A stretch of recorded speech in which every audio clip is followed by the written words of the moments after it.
Number one ये कि general Bajwa के लिए जो भी बात थी वो इदारे के लिए नहीं थी, फ़ौज के लिए कभी भी नहीं थी। कोई ऐसी चीज़ है तो मेरे सामने लाएं।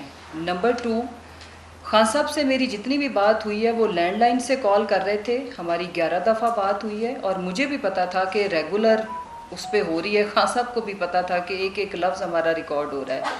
मेरी कोई आज़म स्वाति साहब को ना मैंने ट्राई किया, ना मेरी उनसे कोई बात हुई।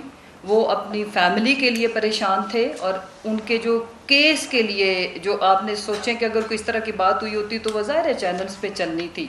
कोई भी ऐसी बात होती जो काबिल एतराज़ होती या इंतशार पे मबनी होती तो वो ऑब्वियसली हमें तो इतनी वो नहीं मिलनी थी ना लिवरेज के, वो बात आई ना। वो सिर्फ ये थी कि मैं उनको इंश्योर कर रही थी कि मैं चूँकि जब खान साहब को अरेस्ट किया गया तो उस वक्त से लेके, क्योंकि मैं उनके साथ आई थी, जब तक सुप्रीम को चीफ साहब ने फैसला नहीं दिया तो मैं कोर्ट में ही थी। बल्कि उनकी प्रोटेक्टिव बेल पे मैं, फवाद चौधरी एंड सैफुल्ला नियाजी साहब निकले और मैं ये उनको इंश्योर कर रही थी कि मैं ख्वाजा हारिस एंड सलमान सफदर के साथ मौजूद हूँ और हम कोशिश कर रहे हैं। बारहा मैं वकला को गाइड कर रही थी कि प्लीज़ आप खान साहब को प्रोड्यूस करने के लिए इस्तदा करें। इस टाइप की बातें थी और उसमें कोई ऐसी बात नहीं थी कि किसी को उनकी वो अपनी फैमिली के लिए बहुत परेशान थे। नहीं देखिए, बेसिकली तो आप कह रहे हैं लोगों के लिए शाक है प्रोटेस्ट का पुरअमन ना रहना। पुरअमन हो तो सारे लोगों के लिए ये आज़ादी की अलामत है और सिक्योरिटी की अलामत है, और अगर पुरअमन ना हो तो वो फिर उसमें सिक्योरिटी और आज़ादी दोनों ही कंप्रोमाइज़ होती हैं। उन्होंने ऑलरेडी इसकी जो मजम्मत की है मैं उस पर खुश हूँ और यही ज़िम्मेदारी का मुजाहरा है कि इस वक्त हम सबको, खान साहब को, मुझे, आपको, मीडिया को, इदारों को, कौम के अंदर जो तबाही और बर्बादी आई है उसको जोड़ने की ज़रूरत है। कंस्ट्रक्टिव मेयर्स लेने की ज़रूरत है।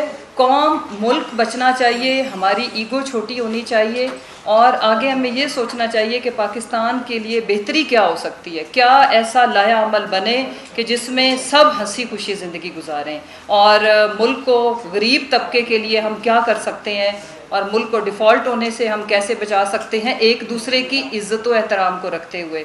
बहुत शुक्रिया जी। मैं समझता हूँ कि हम या बात करते हैं या सच करते हैं या नहीं करते हैं। ये हमारी हिस्ट्री है, मेरी भी और मुसरत की भी। ये ऐसा ये मैं समझता हूँ, इसका जवाब मैंने स्टार्ट में दिया था ताकि आपको पूछना न पड़े। इसका जवाब मैंने शुरू में दे दिया था ताकि आपको पूछना न पड़े। देखिए एक सेकंड, आप ये, मुझे पता है ये क्यों बात पूछी जा रही है।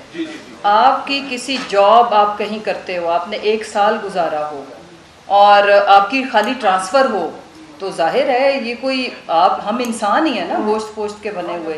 कर तो हम अपनी मर्जी से रहें, कोई किसी को मजबूर नहीं कर सकता। लेकिन बहरहाल पाकिस्तान में जो इस वक्त हो रहा है ये कोई काबिल तहसीन या कोई खुशी वाला या सेलिब्रेशन वाला तो कुछ भी नहीं हो रहा ना। नहीं, 16 दिन नहीं लगे, मुझे तो आधा घंटा लगा, क्योंकि मैंने एक मिनट, मुझे आधा घंटा लगा, इससे ज़्यादा नहीं लगा।